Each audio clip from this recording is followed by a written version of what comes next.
દેશના પૂર્વ વડાપ્રધાન ડૉક્ટર મનમોહન સિંહના નિધનને પગલે 7 દિવસનો રાષ્ટ્રીય શોક જાહેર કરવામાં આવ્યો છે, પરંતુ અમદાવાદ મહાનગરના 40 જેટલા વોર્ડ પ્રમુખોની જાહેરાત કરવામાં આવતા મણિનગરમાં ભાજપના ધારાસભ્ય અને કાર્યકરોએ ઢોલ નગારા વગાડીને જાહેરમાં ઉજવણી કરી હતી।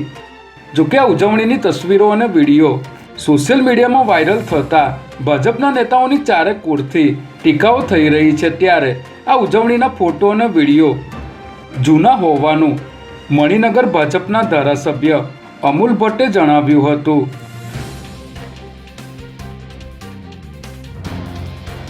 અમદાવાદના કાલુપુરથી અવરજવર કરતા લોકો માટે મોટા સમાચાર સામે આવ્યા છે, જેમાં રિનોવેશનના કારણે કાલુપુર પાસે આવેલ સારંગપુર બ્રિજ 2 જાન્યુઆરી 2025થી આગામી 1.5 વર્ષ માટે એટલે કે 30 જૂન 2026 સુધી બંધ કરવાનો નિર્ણય કરવામાં આવ્યો છે, જેને પગલે પોલીસ કમિશનરે જાહેરનામું બહાર પાડ્યું છે। રેલવે સ્ટેશનનું રીડેવલપમેન્ટ થતું હોવાના કારણે રેલવે વિભાગ અને અમદાવાદ મ્યુનિસિપલ કોર્પોરેશન દ્વારા સારંગપુર બ્રિજ અને કાલુપુર બ્રિજને 4 લેન બનાવવાની કામગીરી હાથ ધરાઈ છે।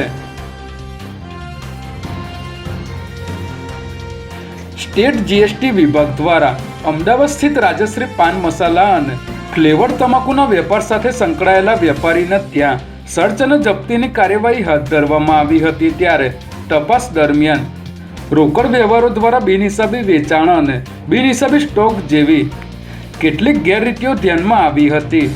સાથે જ અંદાજિત રૂપિયા 1.93 કરોડની વેરા ચોરી તેમજ અંદાજિત રૂપિયા 3.39 કરોડની જવાબદારી શોધી લેવામાં આવી હતી, જે વસૂલવા માટે કાયદાકીય કાર્યવાહી હાથ ધરવામાં આવી છે।